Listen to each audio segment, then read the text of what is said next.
Fraser, just initial reactions there. Hi, how are you feeling after that? I'm really pleased. I'm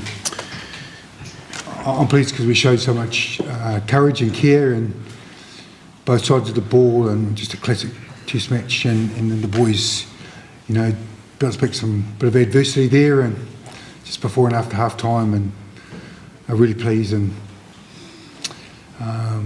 stoked to get a result like that. Yeah, particularly in that last 20, which Yeah. has always been a point you've been trying to work on this year, showed some composure. What did you say at half time when you were leading into that last half?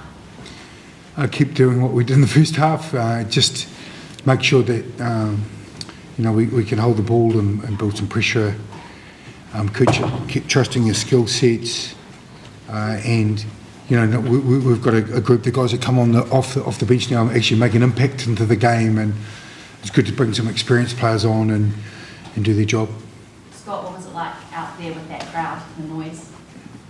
Yeah, no, it was an amazing atmosphere.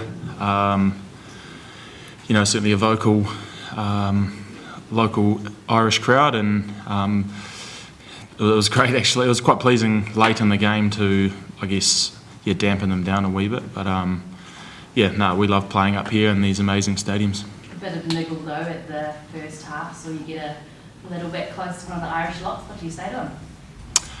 I don't usually take exception, but I saw something that was, I guess, below the line for me, and I guess, had to make a point of, it's not tonight you're targeting our 10 like that, so, Did you see a lot of below the line stuff in that game?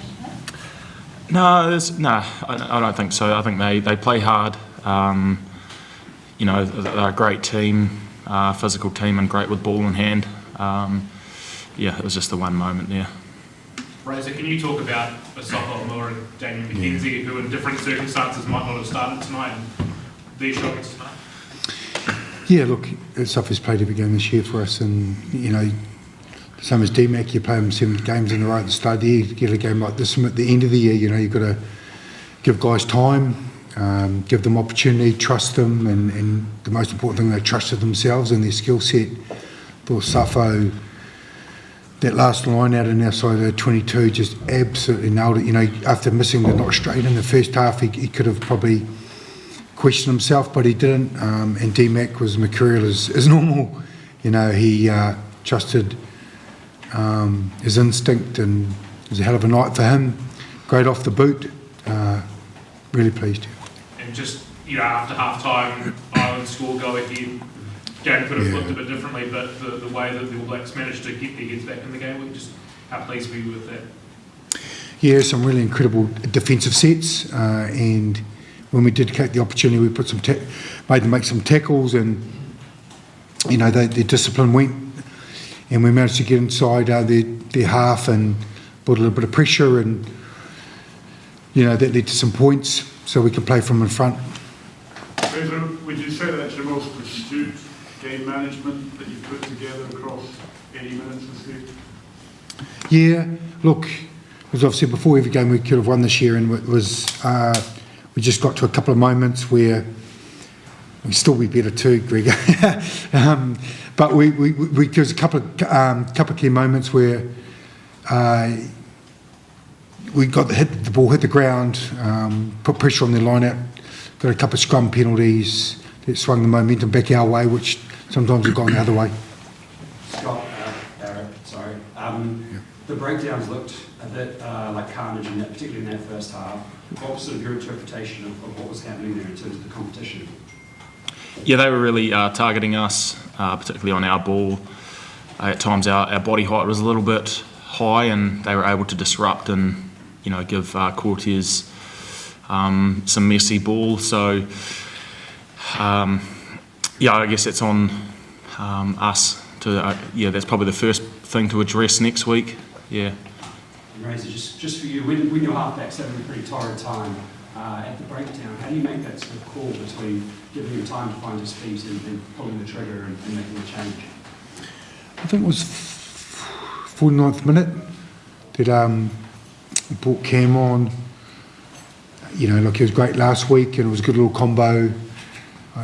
He plays with the ball he gets, Cortez, and he's learning quickly what Test football's all around, and we've got experience for him. But Cam's come straight up to the international level really quickly, and he's really classy. Yeah.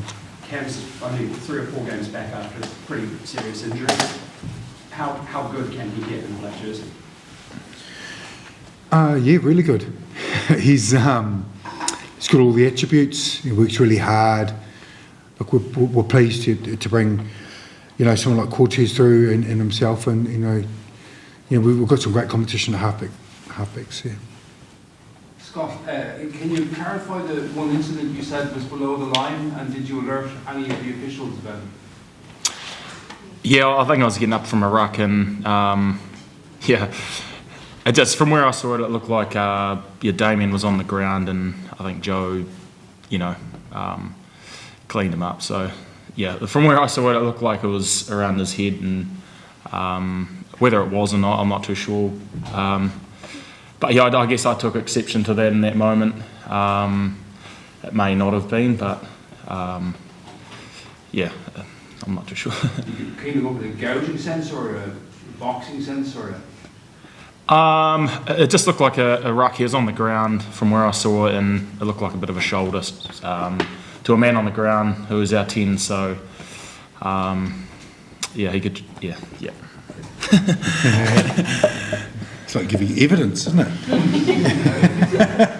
Scott, Rico Ioane led the hack tonight. Just interested to see who made that decision, and do you think it gave you a psychological edge even before the ball was kicked? Yeah, I think we've got a number of guys within the squad that can lead the haka, and it was Reeks' first opportunity, and we love it, and we've certainly seen the English, they walked forward, and the Irish did that as well, and I think you can just hear the atmosphere of the crowd really getting in behind it, and it just sets the tone for what's in store the 80 minutes following. Yeah. And when a team does walk forward, do you prefer that, or do you like it when they? Yeah, I guess it's them saying they're up for the challenge, which is great, which is what Test match footies are about, especially up here in the north, playing the best teams at home. Last question. They had it. When you guys had the ball, they had a lot of big collisions that kind of got the crowd into it.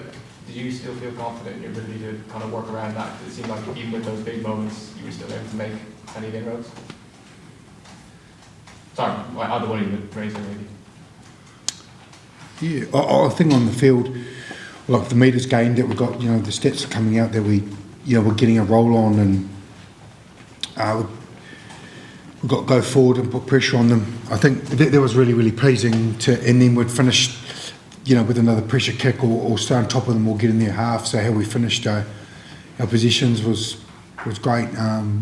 Tidy line out, awesome scrum, so all the key things backed up by so good defence, just like I said at the start, of classic football, test match footy. Was this something you identified before the game that helped you go after those metres total? Every test sort of comes down to how you carry a ball, and sort of just worked out that way that we've got some good roll-ons.